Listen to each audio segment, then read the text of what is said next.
છેલ્લી વખતે કેશુબાપા, તમે અને નરેન્દ્ર મોદી, તમને ત્રણેયને એક સ્ટેજ ઉપર જોઈને આખું ગુજરાત બહુ રાજી થયું. તો આવો માહોલ થાય ત્યારે જૂની ભારતીય જનતા પાર્ટી યાદ આવે ખરી?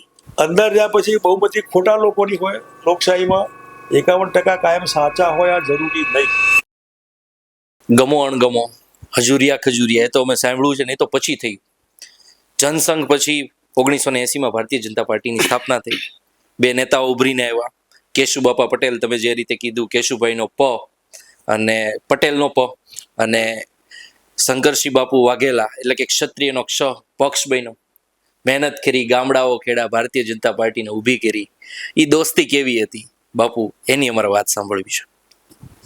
એ પાર્ટીમાં પરિવાર કહેતા અમે, સંઘ પરિવાર, RSS. હા, એ પરિવારમાં જ્યારે લૂણો લાગે ત્યારે ગડબડ થાય. અને પરિવાર એટલે એવું કે એક અમારા એ વખતે કચ્છનો એક સત્યાગ્રહ ચાલતો, કચ્છમાં ઓલ ઇન્ડિયા સત્યાગ્રહ. એક અમારા પ્રેમનારાયણ મિશ્રા બહુ જાડા, આટલો અને એક અમારા બચુભાઈ ઠાકર એ નીચા ને પાતળા. ઓકે. હવે ત્યાં ખુલ્લા રણમાં સુવાનું, એ સુવાનું હોય એમાં પવન જે આવે ને, તમારા બચુભાઈ ઠાકર પ્રેમનારાયણ મિશ્રાની પાછળ સંતાઈ જાય. એટલે પેલો પ્રેમ એટલો કે ભાઈ એને, અને પોલીસ મારે તો બીજો કાર્યકર્તા આડો ઉભો રહે, પ્રોટેક્ટ કરે, પોલીસ પકડે, એટલી પારિવારિક ભાવના. પણ જેને આવા પોલીસમાં માર નથી ખાતો કે આવા સત્યાગ્રહમાં ભાગ નથી લીધો, અને બાય ધી વે પાર્ટીના નામે જ્યારે કોઈ જગ્યાએ ઇમ્પોર્ટન્ટ પોસ્ટ મળી જાય, અને એમાં પણ જ્યારે RSSના નામે એનો ઉપયોગ થઈને, હવે તમે બધા નક્કામાં મારો વારો, એ મારો વારો કાઢવામાં પહેલો મારો વારો કાઢ્યો, પછી કેશુબાપાનો વારો કાઢ્યો, પછી તો ઘણા બધા વારા નીકળ્યા. આ જે જાહેર જીવનમાં જે એમ્બિશન, છુપી એમ્બિશન હોય, જેના માટે તમારે જે કહેવાતા પરિવારમાં ક્રિમિનલ વાત કરવી પડે, ક્રાઇમ, ક્રિમિનલ, કોન્સ્પિરસી, કરપ્શન, એ જ્યારે આવે ત્યારે થોડું ચાલે.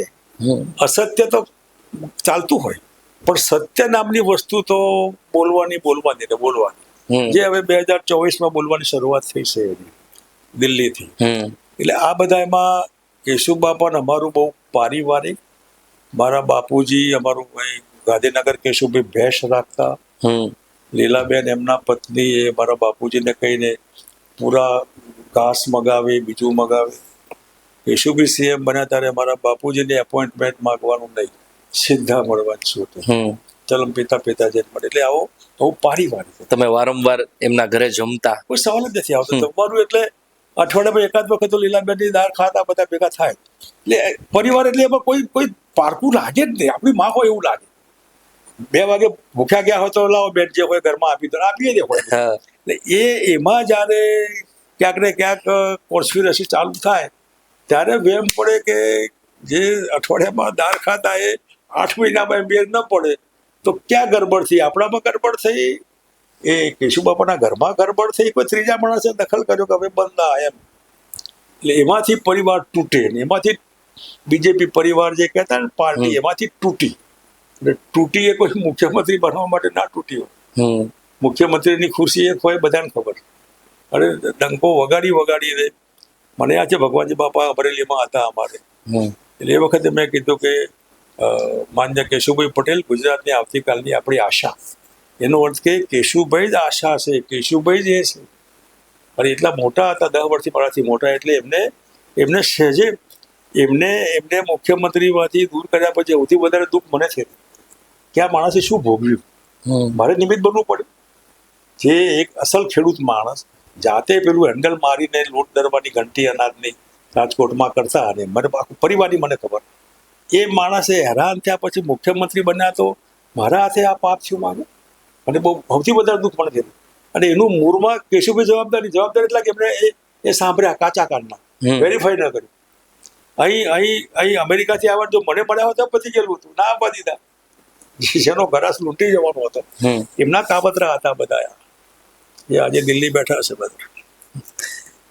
બાપુ, એ સમય ગુજરાતના રાજકારણનો એક અમૂલ્ય સમય હતો. 1995માં પ્રથમ વખત ભારતીય જનતા પાર્ટીની સરકાર બની. એ તમે અને કેશુબાપાએ બનાવેલી સરકાર, અને ત્યારબાદ 2024 સુધીમાં ભારતીય જનતા પાર્ટીએ પ્રથમ ગુજરાતમાં અને 2014 પછી આખા રાષ્ટ્રમાં જે કર્યું છે એને કઈ રીતે જોવો છો? હવે એ આ સત્તા અને એ સત્તામાં શું ફરક હતો?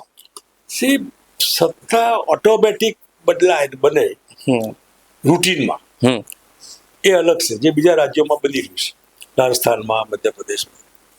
ગુજરાતમાં આખું આર્ટિફિશિયલ ઊભું કરવું પડ્યું.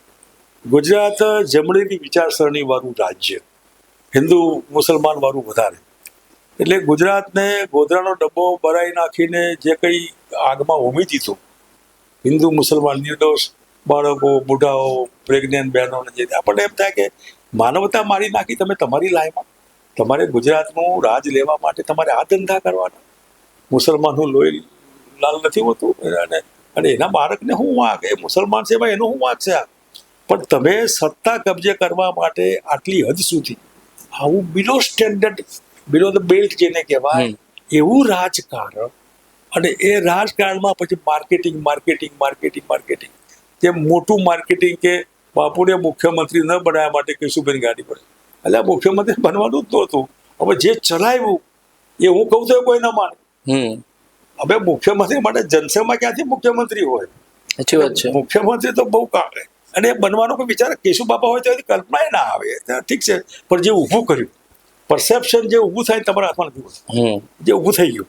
એટલે એવા ઠેકાણે જે ગુજરાતનું રાજકારણ પછી માર્કેટિંગમાં, રોજ છાપામાં જાહેરાતો, ટીવીમાં જાહેરાતો, પબ્લિકના પૈસા, બિન ઉત્પાદક જાહેરાતો બધી એમ કરીને સ્વાભાવિક, દાખલા તરીકે શાહરૂખ ખાન તમે જુઓ, તમે જોયો ન ગમે, પણ ફિલ્મના એક્ટર તરીકે તમે કહો શાહરૂખ ખાન, લાખો લોકો ભેગા થાય. ક્રેઝ, એ ક્રેઝ, માર્કેટિંગનો ક્રેઝનો પૂરો ઉપયોગ ગુજરાતના બીજેપીએ કર્યો. અને એમાં જે કંઈ માર્કેટિંગ થયું એમાં બધા જ પ્રકારનું માર્કેટિંગ, ખરાબમાં ખરાબ જે કહી શકાય, એના પરિણામે પછી બીજેપીની બહુમતી અને કોંગ્રેસની લઘુમતી, અને એ તૂટે નહીં એના માટે સતત મારો ચલાવવાનો.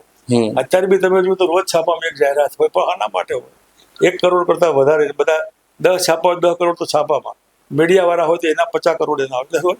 કરોડો રૂપિયાની, આખા દેશમાં કરોડો રૂપિયાની બિન ઉત્પાદક જાહેરાતો, કોના બાપને દિવાળી.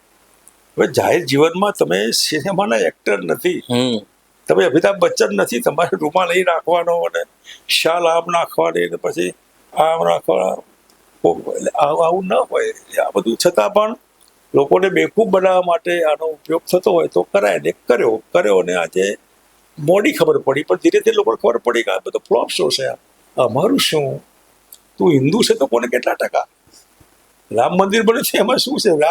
રામ મંદિર તો રામ નહોતું તો એ શું, ન હોય તો એ શું? એટલે આ બધામાં માર્કેટિંગ, રામ મંદિર બરાબર છે.